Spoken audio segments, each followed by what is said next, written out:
అందరికీ నమస్కారం. నేను మీ రాజమహేంద్ర.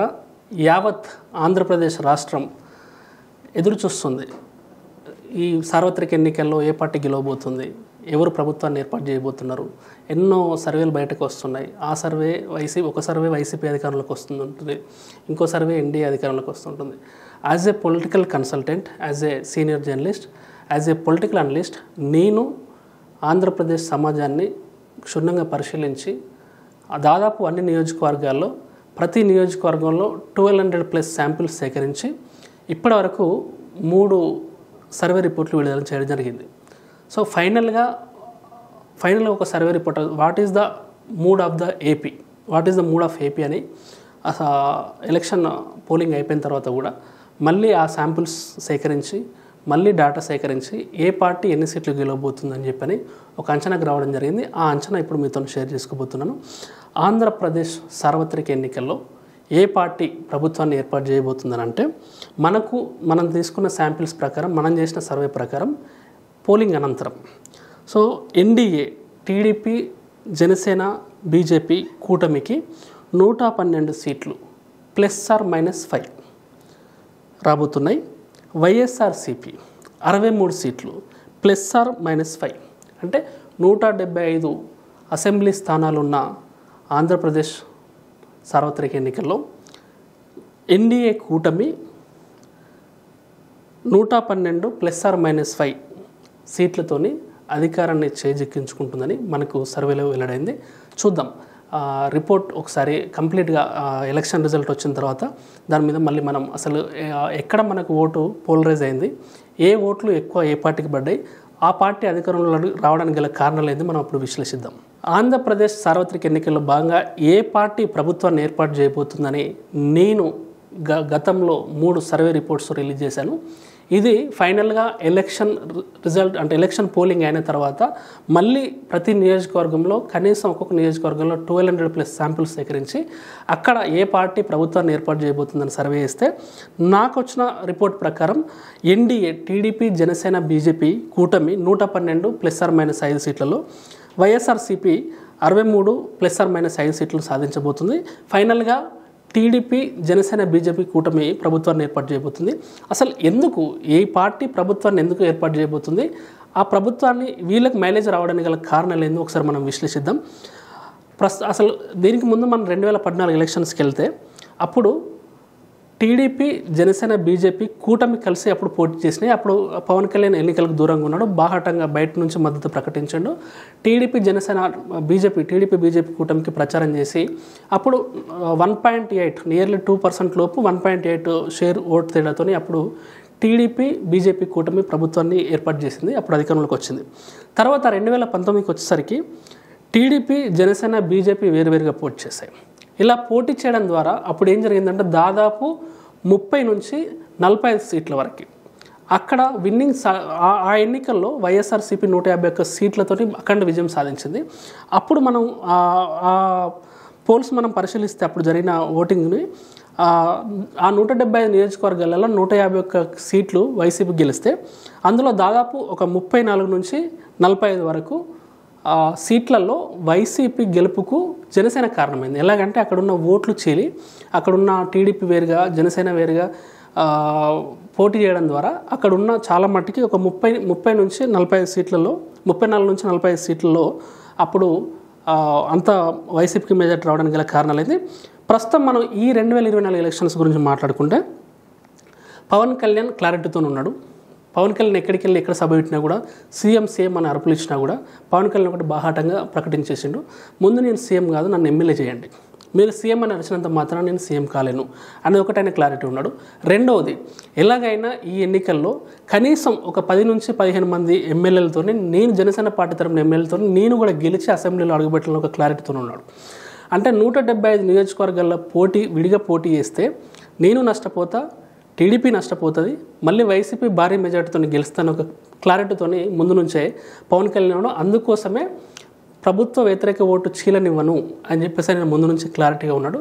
అందులో భాగంగానే జనసేన, బీజేపీ పొత్తుతో ఉన్నా కూడా టీడీపీని బీజేపీని కలపడానికి పవన్ కళ్యాణ్ ఎంత పాత్ర పోషించడం మనందరం చూసినాం.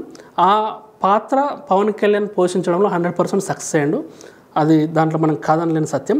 అయితే ఎన్నికలకు ముందు కలవాల్సిన ఈ కూటమిని సరిగ్గా వీళ్ళు చూస్తున్నారు. అంటే ఎప్పుడు మనం కలుద్దాము, ఎప్పుడు మనం మీటింగ్ పెట్టుకుందాం, ఎప్పుడు మనం పొత్తుగా బయటకు వెళ్దాం అనుకున్న సందర్భంలో చంద్రబాబు అరెస్ట్ అనేది ఈ పొత్తుకు ఒక బీజం వేసింది. అంటే చంద్రబాబును అరెస్ట్ చేసిన తర్వాత టీడీపీ క్యాడరు కమ్మ సామాజిక వర్గం అంతా బిక్కుబిక్కుమంటూ టెన్షన్లో గడుపుతున్న పరిస్థితి ఉండే. అప్పుడు పవన్ కళ్యాణ్ తన లోపల ఉన్న రాజకీయ చతురతను తను పాదయాత్రలు, తను వివిధ యాత్రలు చేసి తనకంటూ కొంత పొలిటికల్గా ఒక అవేర్నెస్ తెచ్చుకొని అది అంటే ఆ డిసిషన్లో కనబడ్డది. ఆయన అంతకుముందు రాజకీయ పరిపక్వత లేనట్టు బిహేవ్ చేస్తుండే. కానీ ఆ సిచ్యువేషన్ని ఎగ్జాక్ట్గా వాడుకోవడంలో పవన్ కళ్యాణ్ 100% వాడుకున్నాడు, దానిలో సక్సెస్ అయ్యాడు. ఎప్పుడైతే చంద్రబాబు అరెస్ట్ అయ్యి కమ్మ సామాజిక వర్గము టీడీపీ క్యాడర్ అంతా బిక్కుమంటూ గడిపిందో ఆ సమయంలో పవన్ కళ్యాణ్ జైలుకి వెళ్ళి చంద్రబాబును పరామర్శించి జైలు బయటకు వచ్చి, రాజమండ్రి జైలు బయటకు వచ్చి ఒక పక్కన లోకేష్, ఒక పక్కన బాలకృష్ణ, మధ్యలో పవన్ కళ్యాణ్ నుండి పొత్తు ప్రకటించేసిండు. ఈ ఎన్నికల్లో మేము కలిసి ముందుకెళ్తున్నాం, ప్రభుత్వ వ్యతిరేక ఓటు 0.1% కూడా చీలనివ్వను, మాతోని కలిసి వస్తే బీజేపీని కూడా కలుపుకొని వెళ్తాము అని ప్రకటించడం ద్వారా అప్పటిదాకా టీడీపీ క్యాడర్ వేరుగా, జనసేన క్యాడర్ వేరుగా, బీజేపీ క్యాడర్ వేరుగా ఉన్నటువంటి ఆ క్యాడర్లో పవన్ కళ్యాణ్ నిర్ణయం అంటే అప్పుడు ఆ టైంలో లోకేష్ కూడా ఫుల్ బిజీ ఉంటుండే. మా నాన్న అరెస్ట్ అయ్యిండు, ఈయన ఎట్లా బయటకు తీసుకురావాలని మీటింగ్లని, తర్వాత ఢిల్లీ అడ్డేసులని, ఇలాంటి పరిస్థితులలో ఉంటే పొలిటికల్గా ఏ ప్రోగ్రామ్స్ లేకుంటుండే ఆ టైంలో. సో పవన్ కళ్యాణ్ ఈ డిసిషన్ తీసుకొని బయటకు వచ్చి ఆయన ప్రచారం కొన్ని రోజులు నిర్వహించి చంద్రబాబు బయటకు వచ్చేంతవరకు చేయడం ద్వారా ఆటోమేటిక్గా కమ్మ కాపు కాంబినేషన్ అనేది ప్రజలకు బలం గెలింది. ఇదే కాంబినేషను చంద్రబాబు అరెస్ట్ అయినప్పుడు కాకుండా నార్మల్ టైంలో పెట్టుకుంటే ఇంత కలిసిపోకపోతుండే ఫీల్డ్ లెవెల్ వాళ్ళు. చంద్రబాబు అరెస్ట్ అవ్వడం అనేది జనసేన టీడీపీ బలమైన పొత్తుకు బీజం వేసినట్టు అయిపోయింది. అంటే ఆ సిచ్యువేషన్ని పవన్ కళ్యాణ్ ఎగ్జాక్ట్గా వాడుకున్నాడు. సో దాని ద్వారా కమ్మ సామాజిక వర్గం, కాపు సామాజిక వర్గం పాలు నీళ్ళలో కలిసిపోయినాయి. నిజానికి అంతకుముందు డౌట్ ఉండే, కమ్మలు కాపులు కలుస్తారా, వీళ్ళు ఫీల్డ్ లెవెల్లో కలిసి పనిచేయగలుగుతారా, వాళ్ళకున్న ఈగో ఇష్యూస్, రంగం మర్డరు వీళ్ళందరూ గుర్తు చేసేసుకొని మళ్ళీ వీళ్ళు కొట్టుకుంటారా అని ఒక అది ఉంటుండే. కానీ పవన్ కళ్యాణ్ కరెక్ట్ ఎగ్జాక్ట్ టైంలో ఆయన ముందుకు వచ్చి పొత్తు ప్రకటించడం ద్వారా కమ్మల్లో ఒక ఇంత సానుభూతి ఏర్పడ్డది. పవన్ కళ్యాణ్ మనం కష్టాల్లో ఉన్నప్పుడు చదువుకున్నాడు అని చెప్పని పవన్ కళ్యాణ్ కమ్మ సామాజిక వర్గానికి ఒక పెద్ద దిక్కుగా ఆ సందర్భంలో చూసిరు. ఆ కమ్మ సామాజిక వర్గ నేతలు చూసిరు. కమ్మ సామాజిక వర్గం కూడా కమ్మ సామాజిక వర్గానికి పవన్ కళ్యాణ్ ఒక పెద్దన్న పాత్ర పోషించుండు అని చెప్పేసి అప్పుడు కమ్మ సామాజిక వర్గం పవన్ కళ్యాణ్ ఓన్ చేసుకుంది. ఆ రోజు నుంచి జనసేన మీద, పవన్ కళ్యాణ్ మీద వైఎస్ఆర్సీపీ నేతలు ఏం మాట్లాడినా కూడా జనసేన పార్టీ క్యాడర్ కన్నా ముందు టీడీపీ క్యాడర్ స్పందించడం స్టార్ట్ అయింది. అంటే దాన్ని బట్టి మనం అర్థం చేసుకోవచ్చు కమ్మ సామాజిక వర్గం టీడీపీ క్యాడరు ఆ సంఘటన తర్వాత పవన్ కళ్యాణ్ ఎంత ఓన్ చేసుకుందాం. So at the same time Pawan కళ్యాణ్ను వైజాగ్ హోటల్లో అంటే నిర్బంధం చేసినప్పుడు మళ్ళీ ఇదే చంద్రబాబు వెళ్ళి మళ్ళీ పవన్ కళ్యాణ్కు ఆయనకు మద్దతు ప్రకటించడం, అది కాపుల్లో ఒక రకమైన మంచి మెసేజ్ తీసుకెళ్ళింది. మొత్తానికి ఫైనల్గా చంద్రబాబు అరెస్ట్ అనేది కమ్మ సామాజిక వర్గాన్ని, కాపు సామాజిక వర్గానికి కలపడానికి ఒక వేదికగా, ఒక పర్టికులర్ ఎగ్జాక్ట్ టైంగా అది ఒక మంచి పరిణామంగా వాళ్ళకు ఉపయోగపడ్డది. సో ఆ సిచ్యువేషన్ తర్వాత రాజకీయ సమీకరణలు పూర్తిగా మారిపోయినాయి. ఈ టైంలో పవన్ కళ్యాణ్ తనను తాను తగ్గించుకున్నాడు. బీజేపీకి 1% ఓటింగ్ ఉంది, ఓట్ షేర్ ఉంది. ఆ 1% ఓట్ షేర్ కూడా చీలొద్దు, ఆ 1%ను కూడా కలుపుకుందాం అని చెప్పేసి నిజానికి టీడీపీతో పొత్తు బీజేపీకి ఏమాత్రం ఇష్టం లేదు. ఏమాత్రం ఇష్టం లేకపోయినా కూడా పవన్ కళ్యాణ్ తనను తాను తగ్గించుకొని తనను తాను మెట్లు దిగేసి తనకు ఏదో 40-50 సీట్లు వచ్చే అంత ఛాన్స్ ఉన్నా కూడా అవన్నీ నాకు వద్దు, నాకు 21 సీట్లైనా పర్లేదు, 20 సీట్లైనా పర్లేదు, నాకు ఇచ్చే సీట్లు మీరు బీజేపీకి ఇచ్చినా పర్లేదు, ఆ పొత్తును మనం కలుపుకుందాం అని తనను తాను తగ్గించుకొని తను తగ్గి ఎక్కడ నెగ్గాలో కాదు ఎక్కడ తగ్గాలో అని చెప్పేసి తన సినిమాలో డైలాగ్ను తనకే అప్లికేబుల్ చేసుకొని తను తగ్గి బీజేపీని బలవంతంగా టీడీపీతో పొత్తు కొప్పించాడు. నిజానికి టీడీపీతో పొత్తు స్థానికంగా ఉన్న ఆంధ్రప్రదేశ్ బీజేపీ నాయకత్వానికి కూడా ఇష్టం లేదు. ఇది డైరెక్ట్ మోడీ ద్వారా, అమిత్ షా ద్వారా పవన్ కళ్యాణ్ చొరవ తీసుకొని మాట్లాడి తన సీట్లను త్యాగం చేసి తను ఒప్పించిన పొత్తు ఇది. సో దానివల్ల ఈ పొత్తు అనేది సఫలీకృతమైంది, ఈ పొత్తు అనేది వికసించింది. సో ఆ సిచ్యువేషన్ ఎగ్జాక్ట్గా కూటమికి చాలా బలంగా ఉపయోగపడ్డది.